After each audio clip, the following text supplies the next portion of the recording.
খবরটা হয়তো অনেকেই শুনেছেন। টেক দুনিয়ায় হইচই ফেলে দেওয়া স্টারলিংক অবশেষে আসছে আমাদের প্রিয় বাংলাদেশে। মহাকাশের ইন্টারনেট নিয়ে জল্পনা কল্পনার অবসান ঘটিয়ে এটা এখন সত্যি হতে চলেছে।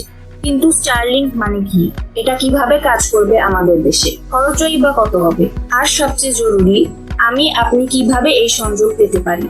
আজকের ভিডিওতে স্টারলিংকের বাংলাদেশের আগমন নিয়ে বিস্তারিত আলোচনা করব। চলুন আর দেরি না করে সরাসরি জেনে নেই এই অসাধারণ প্রযুক্তি সম্পর্কে। প্রথমেই জেনে নেই স্টারলিংক আসলে কি আর কিভাবে কাজ করে। সহজ ভাষায় স্টারলিংক হলো স্পেসএক্স কোম্পানির একটি স্যাটেলাইট ইন্টারনেট সেবা। তবে এটি প্রচলিত স্যাটেলাইট ইন্টারনেটের মতো নয়।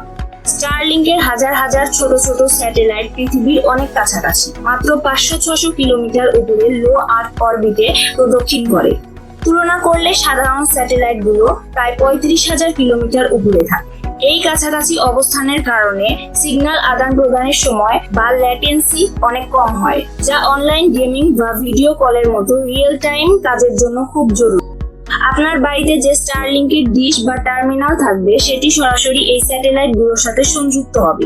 এই ডিশটি নিজে থেকেই আকাশের সবচেয়ে ভালো সিগন্যাল দেওয়া স্যাটেলাইটকে খুঁজে নেবে এবং আপনার ইন্টারনেট ডেটা আদান প্রদান করবে। আর এই স্যাটেলাইটগুলো আবার পৃথিবীর বিভিন্ন প্রান্তে থাকা গ্রাউন্ড স্টেশনগুলোর সাথে যুক্ত থাকে, যারা মূল ইন্টারনেট লাইনের সাথে কানেক্টেড। সুতরাং আপনার ডেটা মহাকাশ ঘুরে খুব দ্রুত গতিতে আপনার ডিভাইসে আসবে বা যাবে। মূল সুবিধা হলো এর জন্য কোনো ফাইবার অপটিক কেবল বা মোবাইল টাওয়ারের প্রয়োজন নেই, তাই পৃথিবীতে যে কোনো প্রান্তে এটি ব্যবহার করা সম্ভব। স্টারলিংকের এই প্রযুক্তি বাংলাদেশের জন্য কেন এত গুরুত্বপূর্ণ? কারণ আমাদের দেশে এখনো অনেক এলাকা আছে যেখানে নির্ভরযোগ্য ইন্টারনেট নেই। নদী ভাঙন প্রবণ এলাকা, পাহাড়ি অঞ্চল, দ্বীপপুঞ্জ বা একেবারে প্রত্যন্ত গ্রাম, এসব জায়গায় ইন্টারনেট অবকাঠামো তৈরি করা খুব চ্যালেঞ্জিং। স্টারলিংক এখানে সমাধান নিয়ে আসছে। যেখানে প্রচলিত ইন্টারনেট পৌঁছায়নি সেখানেও হাই স্পিড ইন্টারনেট সরবরাহ করে স্টারলিংক ডিজিটাল বৈষম্য কমাতে সাহায্য করবে। প্রত্যন্ত স্কুলের ছাত্রছাত্রীরা উন্নত অনলাইন শিক্ষার সুযোগ পাবে। গ্রামের ছোট উদ্যোক্তারা অনলাইনে তাদের ব্যবসা বাড়াতে পারবে। স্বাস্থ্য কেন্দ্রের টেলিমেডিসিন সেবা সহজ হবে এবং দুর্যোগের সময় যোগাযোগ বিচ্ছিন্ন হওয়ার ঝুঁকি কমবে। সংক্ষেপে স্টারলিংক দেশের সামগ্রিক ডিজিটাল অগ্রযাত্রার একটি নতুন মাত্রা যোগ করবে। এবার আসি সবচেয়ে গুরুত্বপূর্ণ এবং আসল চিন্তার বিষয়টিতে। যদিও বাংলাদেশে স্টারলিংকের অফিসিয়াল দাম এখনো ঘোষণা করা হয়নি, তবে অন্যান্য দেশে এর যে দাম প্রচলিত আছে তা থেকে একটা ধারণা পাওয়া যায়। সাধারণত স্টারলিংকের হার্ডওয়্যার কিট, যার মধ্যে ডিশ, রাউটার, কেবল ইত্যাদি থাকে, তার দাম 500 থেকে 600 মার্কিন ডলারের মতো। আর মাসিক সাবস্ক্রিপশন ফি 100 থেকে 120 মার্কিন ডলার বা তার বেশি। যদি বাংলাদেশেও দাম এর কাছাকাছি থাকে তাহলে হার্ডওয়্যার কিনতে বাংলাদেশি টাকায় প্রায় 55,000 থেকে 66,000 টাকা বা তারও বেশি লাগতে পারে। আর মাসিক খরচ দাঁড়াতে পারে 11,000 থেকে 13,200 টাকা বা তার বেশি। এটা স্পষ্ট যে বাংলাদেশের সাধারণ মানুষের গড় আয়ের তুলনায় এই খরচটা সবচেয়ে বেশি। তাই স্টারলিংক সবার জন্য সহজলভ্য হবে না।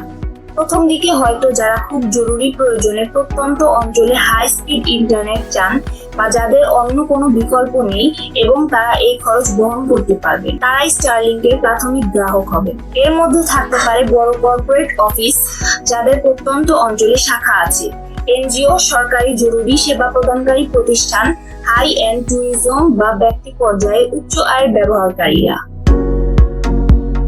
স্টারলিংক বাংলাদেশে এলে আপনি কিভাবে এর সংযোগ পাবেন? প্রক্রিয়াটি সম্ভবত তুলনামূলকভাবে সহজ হবে। স্টারলিংকের অফিসিয়াল ওয়েবসাইটে গিয়ে আপনার ঠিকানা দিয়ে দেখতে হবে আপনার এলাকায় সেবাটি উপলব্ধ আছে কিনা। যদি উপলব্ধ থাকে তাহলে অনলাইনে হার্ডওয়্যার কিট অর্ডারের অপশন পাবেন। কিটটি আপনার ঠিকানায় পৌঁছে গেলে আপনি নিজেই সেট আপ করতে পারবেন। স্টারলিংকের ডিশটি নিজে থেকেই আকাশের সিগন্যাল খুঁজে নেয় এবং ইনস্টলেশন গাইডও খুব সহজ হয়। একবার সেট আপ হয়ে গেলে এবং আপনার মাসিক সাবস্ক্রিপশন চালু থাকলেই আপনি ইন্টারনেট ব্যবহার শুরু করতে পারবেন। তবে এই পুরো প্রক্রিয়াটি বাংলাদেশের স্টারলিংকের অফিসিয়াল লঞ্চ এবং বাংলাদেশ টেলিকমিউনিকেশনের রেগুলারিটি কমিশনের অনুমোদনের পরই সম্ভব হবে। স্টারলিংক ইতিমধ্যে বাংলাদেশে কাজ করার আগ্রহ দেখিয়েছে এবং সরকারও বিষয়টি বিবেচনা করছে। আশা করা যায় খুব শীঘ্রই আমরা অফিসিয়াল ঘোষণা জানতে পারব। সুতরাং স্টারলিংকের বাংলাদেশের আগমন একটি অত্যন্ত ইতিবাচক খবর। উচ্চ মূল্য একটি চ্যালেঞ্জ হলেও এটি দেশের ইন্টারনেট অবকাঠামোতে একটি নতুন দিগন্ত উন্মোচন করবে। বিশেষ করে যেসব এলাকা এতদিন ইন্টারনেট সুবিধার বাইরে ছিল, তারা আলোর মুখ দেখবে। স্টারলিংক হয়তো সবার জন্য নয়, তবে এটি নিঃসন্দেহে বাংলাদেশের ইন্টারনেট কানেক্টিভিটির গল্পে একটি গুরুত্বপূর্ণ অধ্যায় যোগ করতে চলেছে। স্টারলিংকের আগমন নিয়ে আপনার প্রত্যাশা কি? এর খরচ কি আপনার সাধ্যের মধ্যে বলে মনে করেন? নিচে কমেন্ট করে আমাদের জানান আপনার মূল্যবান মতামত। ভিডিওটি ভালো লাগলে লাইক দিন, শেয়ার করুন এবং আমাদের চ্যানেল সাবস্ক্রাইব করে পাশে থাকুন। দেখা হবে পরের ভিডিওতে।